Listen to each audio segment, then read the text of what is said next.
contraintes de cette numérisation. Donc, la numérisation, elle est issue de la diffusion massive des technologies d'information et de communication dans l'économie par plusieurs canaux. Donc, on a le premier canal qui est la contribution des industries qui produisent des TIC dans le PIB d'une manière générale. Et le deuxième canal, c'est l'utilisation de ces TIC dans les autres secteurs, notamment le secteur bancaire. Et donc, c'est pour ça que l'objet de notre premier axe va porter sur numérisation et digitalisation du secteur bancaire, cadre théorique et conceptuel. Mais la réhabilitation de ces moyens de paiement et des services bancaires d'une manière générale ne s'accomplirait qu'au rythme de transformation des autres secteurs, notamment le secteur législatif. Et c'est pour ça qu'on a consacré le deuxième axe sur la numérisation des services bancaires en Algérie, cadre législatif et réglementaire. Maintenant, cette numérisation en Algérie, c'est vrai qu'il y a beaucoup d'insuffisances qui ont été signalées avant 2001, notamment la segmentation de la clientèle qui n'était pas comme instrument d'évaluation. Mais après 2002, beaucoup de projets de modernisation ont été lancés pour se rapprocher davantage au client. Et c'est pour ça qu'on a consacré le troisième axe sur la digitalisation des moyens de paiement comme face aux attentes et besoins des clients. Maintenant, donc, les services bancaires se sont transformés vers des services bancaires plus personnalisés afin d'inclure tous les groupes socio-économiques et de lutter aussi contre la marginalisation structurelle. Donc, ici, on est devant l'inclusion financière et c'est l'objectif de notre axe de digitalisation des moyens de paiement comme levier d'inclusion financière. Et chose aussi qui s'est concrétisée lors de la crise du Covid-19, puisque les clients de la banque ont découvert un confinement exceptionnel et la numérisation de services était une solution et c'est pour ça qu'on a consacré un axe sur l'impact du Covid-19 sur l'accélération de la numérisation de l'activité bancaire. Donc maintenant, pour évaluer l'expérience algérienne, on va la comparer avec des expériences des autres pays, que ce soit des institutions financières et des banques, ou bien aussi des initiatives privées, ces fintech qui proposent des services financiers, mais ne sont pas financiers, donc elles ne sont pas financières. Donc, et c'est dans ce contexte que la monnaie privée est apparue. Donc elle assure les trois fonctions de monnaie, même si elle n'est pas légale ou bien elle n'est adossée à aucune institution financière. Donc on va essayer de traiter tous ces axes lors de notre séminaire. Donc d'une manière générale, c'est ce qu'on va traiter dans notre séminaire. Donc maintenant, avant de céder la parole au directeur de laboratoire d'EFI pour nous expliquer davantage sur le côté logistique, je tiens à remercier monsieur le directeur, monsieur le doyen, monsieur le directeur de laboratoire pour leur accompagnement et leur engagement. Je remercie également le comité scientifique à leur tête, madame Zordani Safia. Je remercie également le comité d'organisation à leur tête, madame Sidi Mahmoud. Les chevilles du système bancaire maintenant, la relève de notre faculté. Donc. Et bien sûr, évidemment, tout ce qui contribue à travers leur recherche dans ce domaine. Donc je ne vais pas trop tarder. Je souhaite encore une fois la bienvenue à toutes et à tous les gens ici pour les travaux de ce séminaire. Merci beaucoup,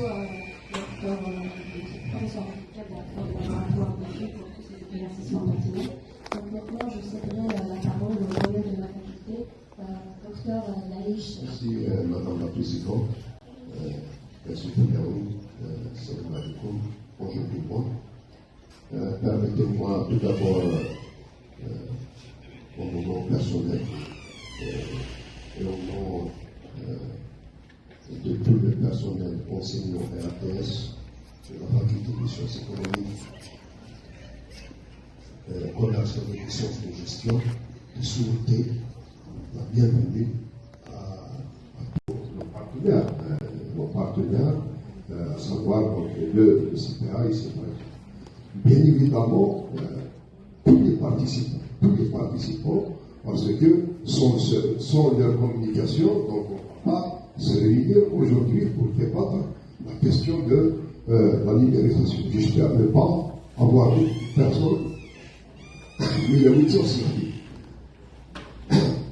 Donc ce séminaire intervient dans un moment où l'activité pédagogique de notre faculté à atteindre son point culminant.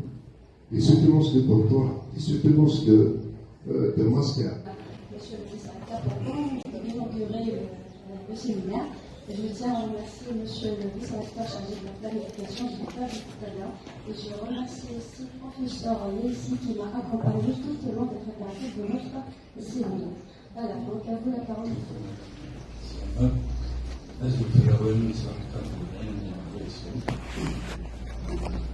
Je vous remercie de m'avoir invité. Je remercie Mme Chantal qui est venue personnellement pour votre activité. Je remercie les comités d'organisation et scientifiques. Sans eux, cette manifestation n'aurait pas lieu.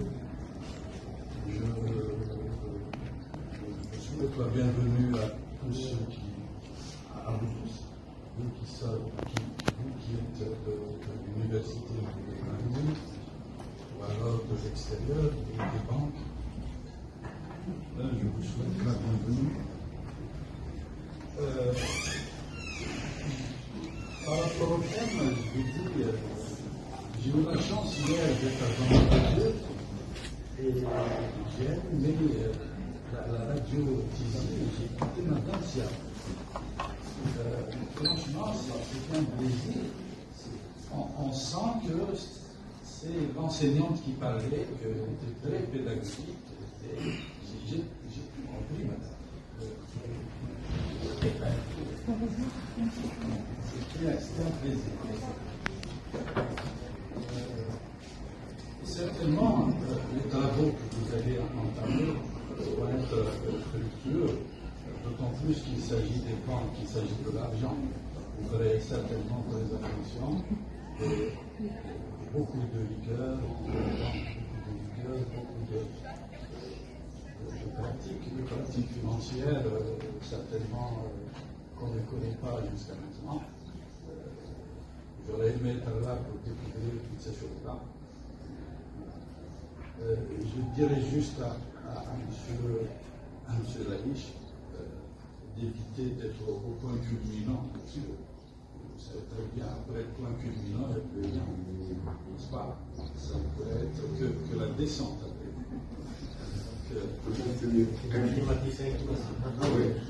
Éviter le point culminant. Voilà. Sinon, je déclare au nom du professeur Poujard, directeur de notre université et en nom personnel, ce séminaire ouvert, je vous souhaite pleine réussite dans votre